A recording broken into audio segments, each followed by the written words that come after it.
This might look like a simple cube, but it took over 8 hours, 3 different filaments, and a lighting setup just to make it work. And if I messed up on one piece, the whole thing failed. I'll show you every plate, how I put it together, how I lit it, and at the end you'll see if it was actually worth the time and cost.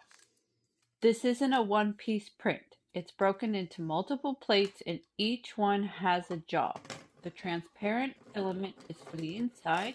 That's what lets the light shine through instead of getting trapped.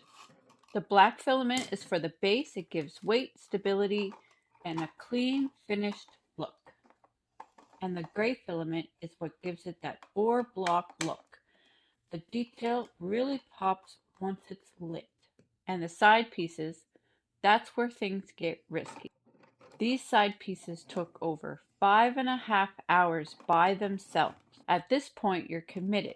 If it fails now, you've already lost half the day. You gotta keep checking layers, hoping there's no clogs, checking up on your print throughout the printing process. Have you ever had a print fail right at the end?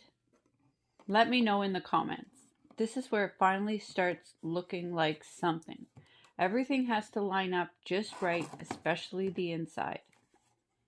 If these don't line up perfectly, the lighting won't work at all. I went with battery-powered fairy lights instead of a solid LED. I like the fairy lights because they fill the inside evenly and don't get harsh bright spots. Just a really nice glow. These are RGB fairy lights with a remote. The pack comes in sets of 2 and they have 16 colors and multiple modes.